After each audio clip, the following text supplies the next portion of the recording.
Hi, hey, ho, he, ha. Good afternoon from London, England. Or should it be good morning, good evening, or do I say good night and rest well from London, England? From your host, your guy, the one and only and truly, yes, you guessed it, DLG repping. Dele, London, Guna, Space, Romeo, Echo, Papa, Indigo, November. So, welcome again to my my match preview, or should I say Arsenal's match preview at home to Newcastle United. I'll be definitely there. Don't you worry about that. The only bad news I've got for myself, or for any Arsenal fans who live in South London, planning to use the Underground through the Piccadilly, forget it. They're on strike until like Monday. So I'm a little bit peed off. I am extremely peed off about that. So I've got to wake up at stupid o'clock in the morning, shower down, and get ready to get to the Emirates hours before kickoff. I am not impressed. But there you go.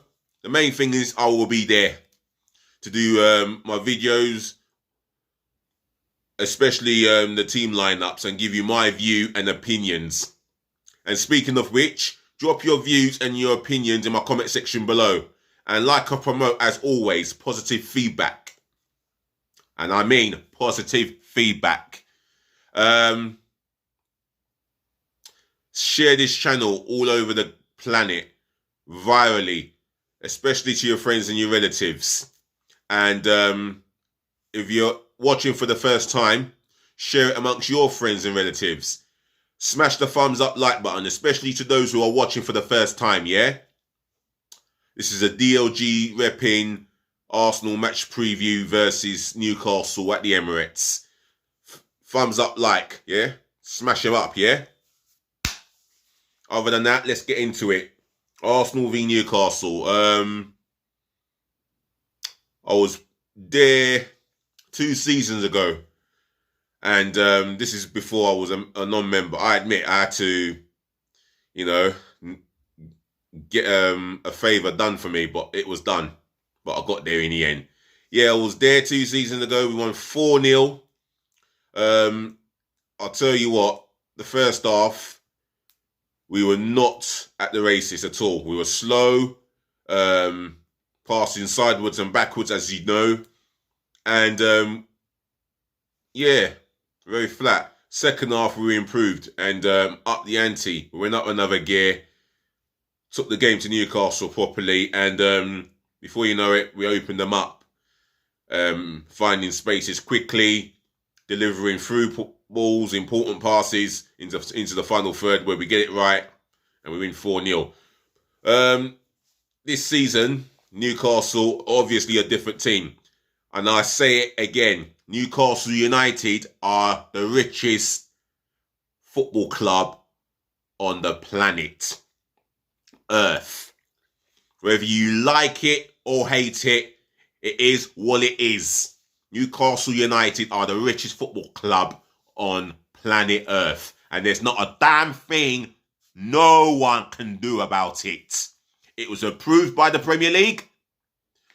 And the owners and the directors are happy and more than happy to stay.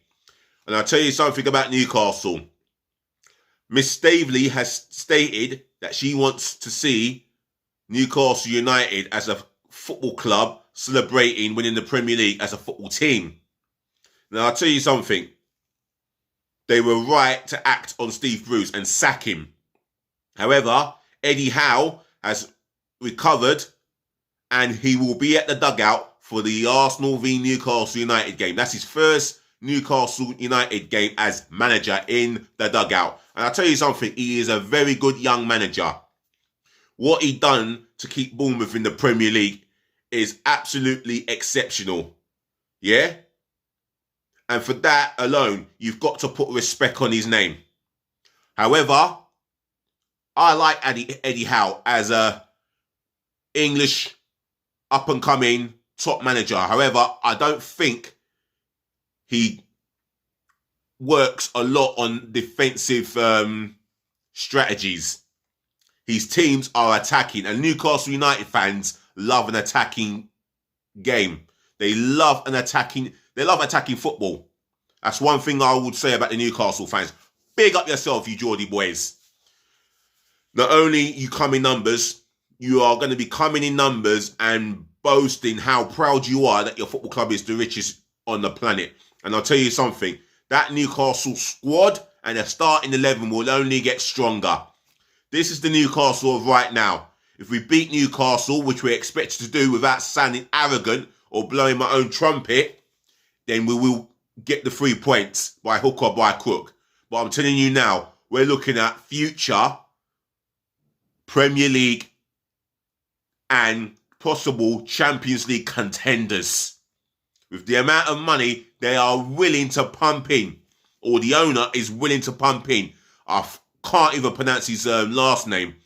But Newcastle United fans, if you want to give me his last name, and I can practice pronouncing it for you guys the next time I do an Arsenal v Newcastle match preview, or the other way around. I look forward to being at the Emirates. And it's always a pleasure being at that stadium. I look forward to the atmosphere as well. And if I dare say it, I think the bookies have us right as favourites. So, odds-on favourites we are. Right, Newcastle United this season have endured a torrid season. Bottom of the English Premier League. Yet to win a game. But I will not underestimate the team for one split second. They have players up front. They have players in midfield, in the defence. But again, speaking of Eddie Howe, he's got a striker that he worked with for 4 or 5 years in Callum Wilson. He got the very best out of him during his time at Bournemouth. During their time together at Bournemouth, I think Callum Wilson owes him a debt of gratitude. And I mean a debt of gratitude. He's got some good players to work with. And for me, Steve Bruce, he did not motivate the players enough. I didn't think they were enthusiastic enough, and it didn't affect them losing. It affected the fans because Newcastle United's in their blood. Black and white is in their blood. And what Newcastle United fans want is a change of direction from, obviously, the positivity to be installed within that club. And I'm telling you now, they're going to have a team to be proud of. They can afford any footballer in the world. Fact. Wages, not a problem. The amount of money this owner is going to pump in, this owner alone is worth over £330 billion. I might be over-exaggerating. Just leave it in the comment section below, Newcastle fans, and any football fan who wants to comment. Right. Enough about Newcastle. Arsenal, we've just come off the back of a heavy defeat by Liverpool. And after the first half hour, Jurgen Klopp and Arteta they come face to face. And from an Arsenal fan perspective, I was exactly excited and proud to see Arteta do that. But it felt like it backfired on him and Arsenal and the players, because Liverpool fans got up for it. And that cop alone is the 12th man. And need I say any more about the scoreline? There you go. 4-0 defeat. I have to let it out. Right. I'm going to pick the starting 11 that I would go with to get the 3 points and the job done against Newcastle. Aaron Ramsdale, still sensational. He's been absolutely brilliant in goal for us. And if it wasn't for him, we would have suffered a possible Premier League history beaten by Liverpool 10-0 at Anfield in the Premier League. That guy saved our bacon. And there was only so much he can do until he was broken down, because our defence allowed Liverpool to break our keeper down. Or should I say Liverpool broke our defence down, but less said about that, the better. Aaron Ramsdale in goal for me. And a future England number 1. And if not the best, will be one of the best goalkeepers in the world. Ramsdale, you start in goal. Right, I'm going to go with the back four. And this formation is a 4-2-3-1. So I'm going to switch it up a little bit. Tomiyasu continues at right back. He's been overall very good. His performances have been very good, very consistent. And I've got no reason to drop him. Right, in the second half, he and the back four alone, they capitulated. It was a defensive unit situation, and it happened. But Tomiyasu, you start for me. Or should I say Takahiro Tomiyasu? Right. Ben White, he still starts for me. I still think Saliba is a better centre-half than Ben White, but that's my personal opinion, and that's another conversation for another day. However, I'm going to go with Ben White for the simple fact is that he has all the credential and the potential to be as good as John Terry, if not better. And that's coming from my heart on opinion. You guys, if you're hearing what I've just said, drop it in the comment section below. That is my personal opinion. I think he reads the game well. He's winning a lot more headers than he did at the beginning of the season. And he's deserved to keep his place in the team. Ben White in goal. Ben White starts at centre-half. He's partner in crime, one of the best centre-halves in the Premier League. By far our best centre-half at the club, Gabriel dos Santos Magalhães. For me, deserves his Brazil call-up and his international cap. And congratulations on that, Mr. Dos Santos Magalhães.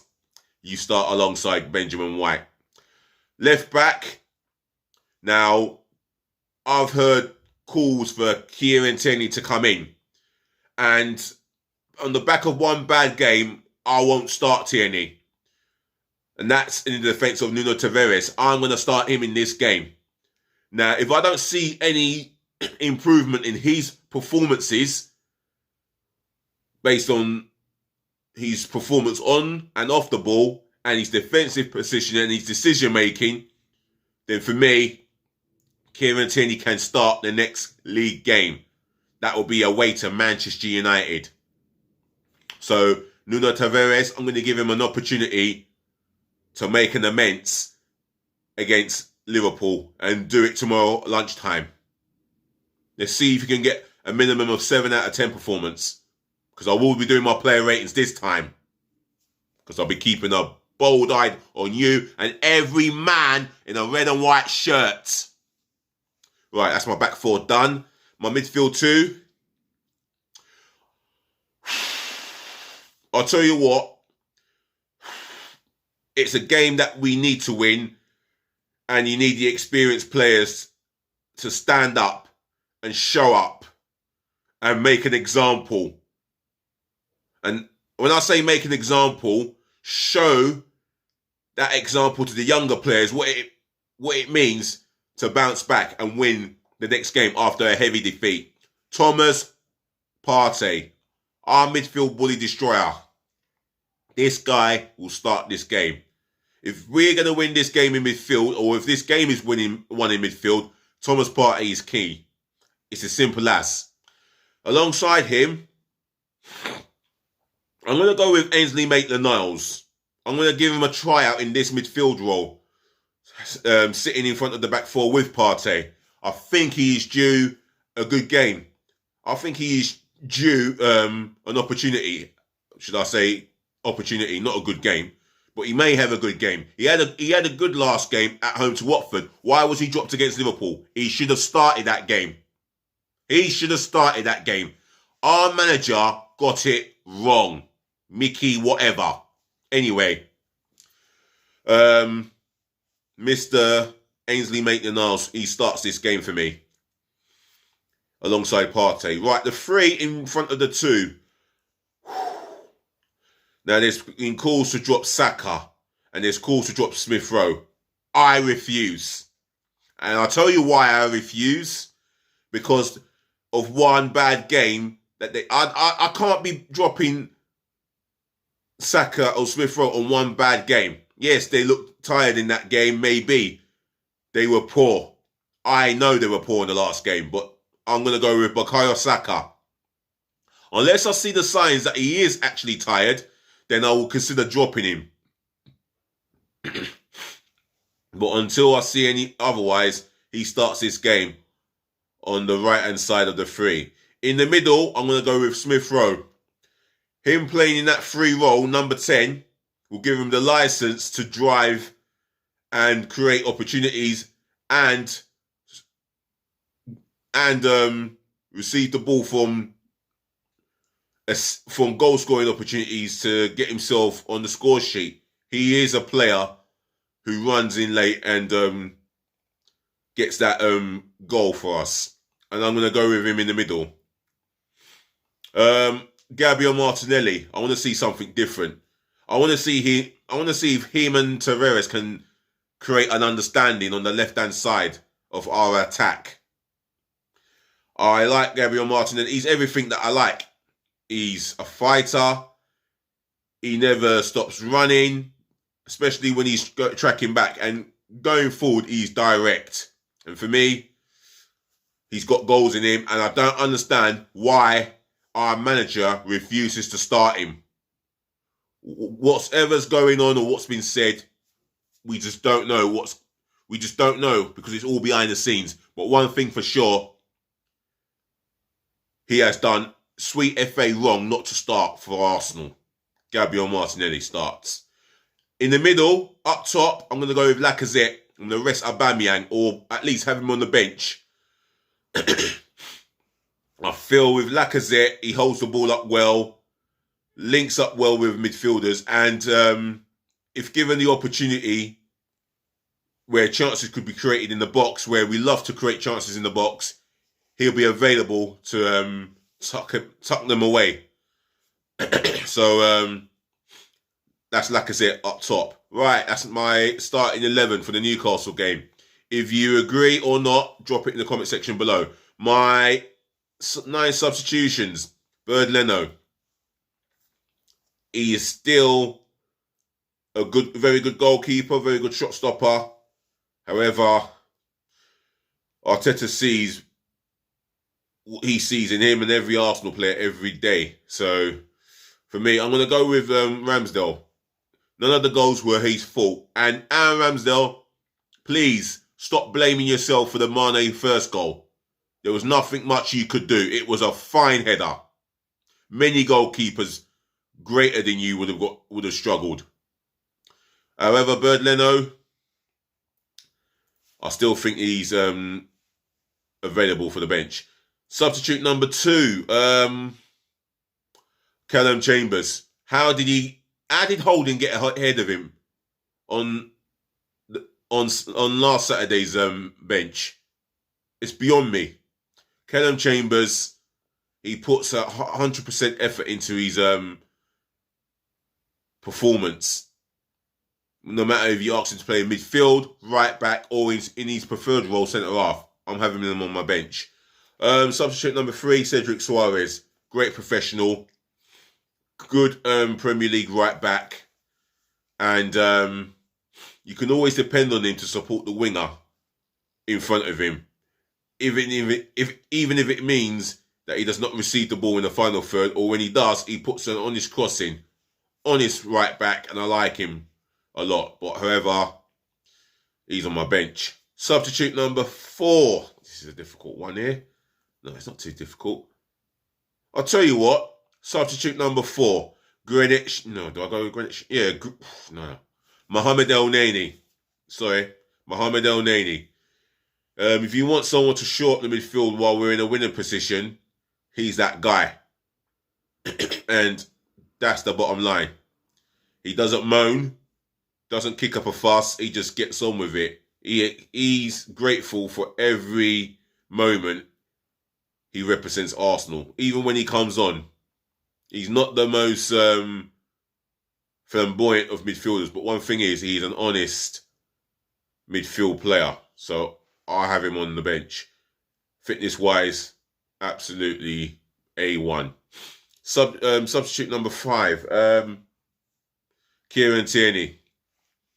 For me, some would come onto my comment section and say, why don't I start with Tierney instead of Nuno Tavares?